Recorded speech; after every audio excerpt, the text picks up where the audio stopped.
Europe 1. Europe 1. 11h30, 13h, Elliott Deval et vous. 1er mai, commerçants et entre soulagement, méfiance et colère. Qui peut travailler un 1er mai? C'est la question qu'on vous pose depuis 11h30 ce matin, puisque nous sommes ensemble et en direct jusqu'à 13h pour Elliott Deval et vous, bien sûr. Votre rendez-vous du week-end, 01 80 20 39 21, toujours avec Géraldine Amont, bien sûr. Toujours là. Avec Sébastien Ligné, avec Mathieu Hoc. Et la magie de cette émission, c'est quoi? Il y a quelques instants, si vous nous suivez depuis le début de l'émission, on parlait d'un artisan boulanger qui est devenu une grande figure, et pour son travail, la qualité de sa boulangerie, mais aussi par son courage. Il s'appelle Frédéric Roy, il est artisan boulanger du côté de Nice. Et il a le malheur parfois d'aller secouer le cocotier, de mettre un coup de pied dans la fourmilière. Et la magie de cette émission, c'est de se dire, on l'a entendu parce qu'il a été interrogé sur les ondes de CNews ce matin, ce serait bien de l'avoir. C'est la magie de cette émission. Frédéric Roy est en direct avec nous. Bonjour Frédéric. Bonjour à tous. Alors je ne vais pas vous prendre très longtemps, car Frédéric, vous êtes un hors-la-loi aujourd'hui, vous travaillez. On sait plus vraiment, hein. Franchement, là, je nage, parce que une fois on nous a dit, sur les marches du perron à Matignon, le Premier ministre nous a dit, il n'y a pas de souci, les fleuristes pourront faire travailler leurs salariés, les boulangers, pareil, vous pourrez faire travailler vos salariés sur la base du volontariat et en étant payés double. La semaine d'après, on nous a dit l'inverse, c'était plus pareil. Hier, ça a encore changé. Le Premier ministre a redit entre-temps qu'il allait passer des directives à l'ensemble des départements de l'État concernés par le 1er mai. Et on a M. Farandou qui est arrivé, il a dit non, pas du tout, moi j'en vois rien. Donc ça, c'était les dernières nouvelles. Donc aujourd'hui, Dieu seul sait qu'est-ce qui était légal ou qui ne l'était pas. Mais nous, comme depuis 40 ans, bien évidemment, on était ouverts. Parce qu'il ne faut plus les écouter, je crois, ces gens-là, parce que sinon on va devenir fou, quoi. Depuis 40 ans, vous êtes artisan boulanger, Frédéric. Ouais, j'ai démarré le métier en 1986. Mon Et donc vous fêtez vos 40 ans. C'est formidable, c'est magnifique, Frédéric Roy. Vous avez combien de salariés qui travaillent aujourd'hui ? Alors, j'ai mis mes 2 apprentis au repos, puisque je les fais jamais travailler ni le dimanche ni les jours fériés, mais mes 2 salariés étaient présents. On en discute tous les ans, je leur propose, je leur dis c'est pas grave s'il y en a un qui veut rester à la maison. Mais j'en ai un, c'est un ancien artisan qui lui aussi a toujours travaillé le 1er mai, donc lui il comprend pas qu'on veut nous faire arrêter. J'en ai un qui est plus jeune, qui est chez moi depuis une dizaine d'années, qui a dit non, moi c'est payé double, j'ai besoin de sous, moi, hein. Vu le prix de l'essence pour venir, en plus il fait pas mal de kilomètres pour venir travailler, il a dit c'est une journée, on travaille, c'est un vendredi. Nous, on travaille et voilà, mes 2 salariés sont venus bosser. Et Frédéric, ce matin, vous êtes levé à quelle heure ?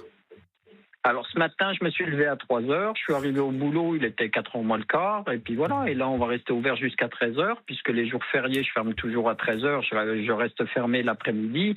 Et voilà, et après, on va faire le repas, puis on va faire la sieste. Mais vous avez bien raison, et c'est une sieste bien méritée, Frédéric Roy. Les Niçois qui sont venus vous voir ce matin, ils vous ont dit quoi ? Ils sont super contents, surtout qu'on a voulu fêter ça, puisque c'est la fête du travail. Donc j'ai un orgue de barbarie, là, donc on a joué un peu de musique devant l'entrée du magasin. J'ai le maire de Nice qui est venu nous soutenir, évidemment, Éric Ciotti. Donc c'était la fête et il y avait franchement énormément de monde et les gens sont super ravis qu'on était ouverts. Bon, et vous n'avez pas eu de trouble fête, c'est-à-dire d'inspecteurs, mallette à la main, costume, cravate noire qui viennent dans le magasin pour dire hop, contrôle, monsieur Roy. Non. Puis déjà l'an dernier, j'avais pris un peu mes dispositions. J'avais été reçu au cabinet du préfet. Je leur avais demandé si c'était possible de faire passer une circulaire à l'inspection du travail pour leur demander de faire preuve de discernement. Et franchement, l'an dernier, dans le département, il n'y a eu aucun contrôle sur le fait de l'ouverture. Il y a des contrôles, parce que c'est leur métier de contrôler les entreprises, mais pas d'amende sur le fait des ouvertures. Donc franchement, ça c'est bien. C'est-à-dire que vous n'avez pas d'inspecteurs zélés dans ce département. C'est une bonne nouvelle. Parce que, en fait, pour l'instant, non. Moi, jusqu'à maintenant, non. Oui, mais c'était en Vendée, je crois. C'était en 2000... Oui, en Vendée, qu'ils avaient allumé, je crois, il y avait un inspecteur zélé. Non, beaucoup plus. plus. C'est le Parisien, le Figaro qui le rappelle, le président survenu en Vendée en 2024, où un inspecteur zélé avait verbalisé plusieurs boulangeries. Reste encore dans tous les esprits cette inspection. C'est quelqu'un qui n'aime pas les patrons, c'est des gens, voilà, il y en a qui sont un peu perturbés, hein, comme dans tous les métiers, hein, il y en a, mais bon. Écoutez, moi j'ai Sébastien Ligné dans le studio, il est journaliste, je peux vous dire, lui c'est le journaliste zélé, il faut faire très attention à Sébastien Ligné si vous appelez Frédéric. Hein. Vraiment, faites très attention. Il y a une chose qui est sûre, c'est que si aujourd'hui il y a des amendes de mise à des fleuristes ou bien à des boulangers, je pense que le Premier ministre ainsi que le ministre du Travail peuvent commencer de préparer les cartons. Parce que là, ils n'ont aucune chance. Hein. Ils seront complètement dénigrés. Je veux dire, ils n'auront plus aucun impact parce qu'ils ne peuvent pas faire des annonces qu'on peut ouvrir puis qu'il y ait derrière l'inspection du travail qui mette des amendes. Là, les gars, ils peuvent rentrer à la maison, c'est fini. C'est sûr que en termes d'image, ça pourrait être problématique. Sébastien Ligné veut vous poser une question, le journaliste zélé. Ouais, j'ai une question parce que on a eu ces dernières années la révolte des Français, des oubliés avec les Gilets jaunes. On a eu la révolte des agriculteurs et des producteurs en 2024 et il y a quelques mois.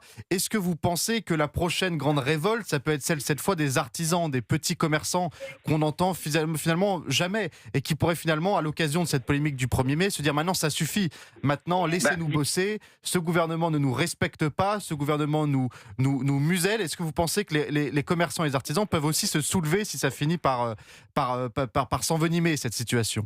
Alors c'est très difficile. Les commerçants, c'est compliqué parce que j'ai pas le nez dans tous les métiers. Ce que je peux vous dire, c'est qu'au moment de la crise énergétique en 2023, où là c'était catastrophique, avec mes 3 confrères de notre collectif, puisqu'on a créé un collectif à ce moment-là, on a quand même réuni 5000 boulangers devant le ministère de l'économie. Donc vous voyez qu'on arrive à bouger aussi. Mais on a été très gentils cette fois-ci. Mais c'est vrai qu'on se rend compte actuellement que être pacifiste, vouloir faire des lois, vouloir faire des choses démocratiquement, j'ai pas l'impression que ce soit la meilleure des solutions, puisque regardez la discussion qu'on a aujourd'hui avec Elliott Deval, vous pouvez réécouter Europe 1 il y a 1 an, jour pour jour.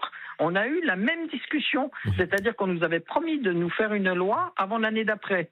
Eh ben, on est en 2026, puis on vient de nous promettre de nous faire une loi avant l'année prochaine. Oui, mais cet immobilisme, Frédéric, pourrait être réglé, ou du moins sera au cœur de ce qu'on appelle la campagne présidentielle, et ça sera au cœur aussi de la présidentielle, c'est-à-dire la valeur travail. Et au contraire, moi je pense que sépare justement le vote, la démocratie, les débats. C'est aussi aux Français de vouloir ce qu'ils veulent dans les mois et les années à venir. Frédéric, je ne veux pas vous déranger plus que ça. J'ai bien compris que vous étiez en train de travailler. J'espère qu'il y a du monde dans votre boulangerie. Et là où je m'en veux, parce que l'année dernière, quand je vous avais eu, je crois que je vous avais fait la promesse de passer vous voir du côté de Nice et dans votre boulangerie, et je ne l'ai pas fait. Or, je suis très régulièrement niçois en ce moment, donc je m'en veux 2 fois plus. Donc, je vous promets que la semaine prochaine, je viens vous voir. Et on fera une photo tous les deux. Et on fait une photo tous les deux. Je viens vous voir en début de semaine prochaine, je vous promets, cher Frédéric. Ce sera avec plaisir. Et je goûterai votre c'est le jour de fermeture. Quel jour il ne faut pas que je vienne? Le lundi, c'est le jour de fermeture. Je viendrai lundi à 9h. 9h pétant. Je vous embrasse fort, Frédéric. Merci de nous avoir appelés.